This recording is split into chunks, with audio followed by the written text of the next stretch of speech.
This is the new Park Zone Vapor, and it's an ultra micro flyer, of course in our Atomic series, the second one of our Park Zone Atomic series. The great thing about this airplane is how slow it flies. It's easily flown inside your store, so it's a great way to demo. Obviously, success with the Blade CX2 or any other product you can demo helps you to sell. It's a great tool, and this is no exception.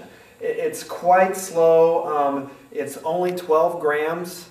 So it's very light. It's well less than a half an ounce.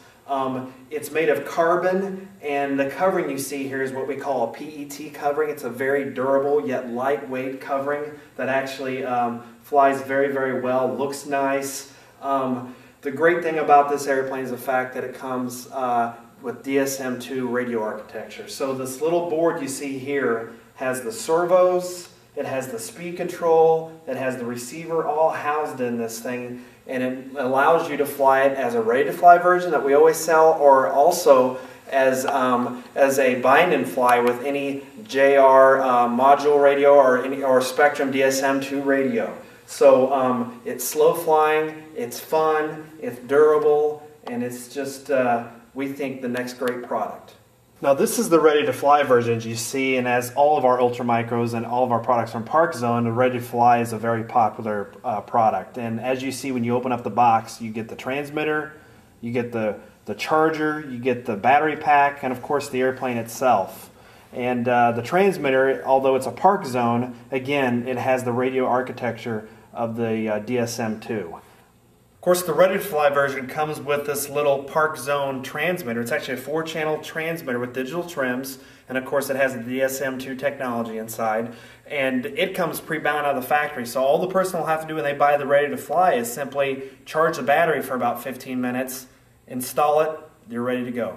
The Vapor is shown here in front of several popular Spectrum or JR radios. The bind and fly version is the version that will come with the battery and charger but no transmitter. So everybody who has their own DSM-2 transmitter can use what they already are comfortable with. And of course, the obvious example is all the owners that own the Blade CX2 helicopters. Those several thousands and thousands that are ready for the next challenge, and they've already got the transmitter that'll make it work.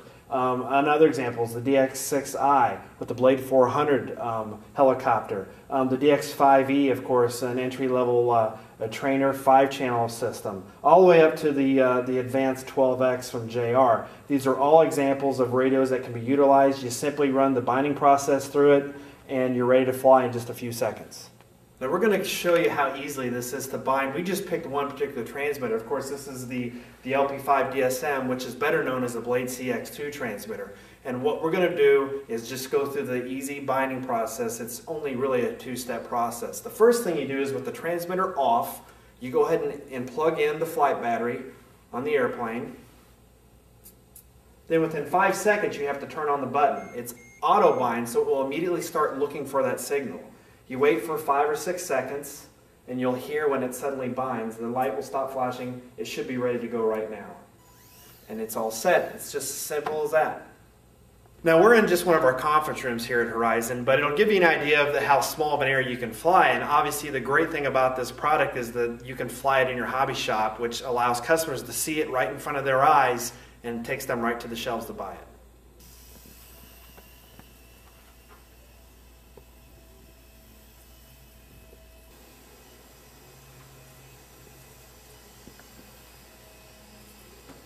Now we also don't have to tell you how popular the DX7 is, and so we thought we'd show you how it binds with the DX7. Of course, your customers that have the DX7s, they're used to this, it's easy, but we just wanted to give you another example. So, same thing, the transmitter is off at first, you simply plug in the flight battery, then you push the bind button on the back of the transmitter as you turn the switch on. You have 5 seconds to do this procedure. For some reason it doesn't bind, you probably waited longer than 5 seconds, so just simply, if that happens, simply retry it. Start the process over again, and you'll soon be able to do it. And you're ready to go. We're continuing on with the DX7, and we're just going to simply take it off of a table and show you. You may have an opportunity off the counter or something in your hobby shop. If you're real good, you can impress your customer by doing some touch and goes or something, or at least landing.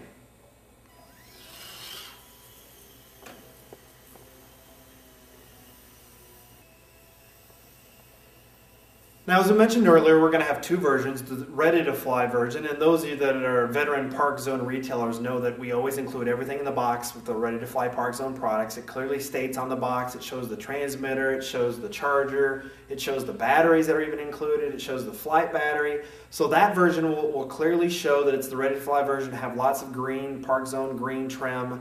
The bind and fly version will actually, that box will look quite different. Instead of maybe what a typical plug and play box might look like, and that's, you know, with a little violator like a green label or sticker, the box for the bind and fly will have predominant spectrum orange all over it. It'll say, you know, bind and fly. It'll actually show many of the transmitters we looked at earlier that shows that that customer, all they have to do is use their own transmitter, their DSM-2 transmitter, buy this box. The box, of course, the bind and fly will include everything except for the transmitter. And so that version and the ready-to-fly version will stand next to each other on the shelf, and customers will easily be able to differentiate which one's for them.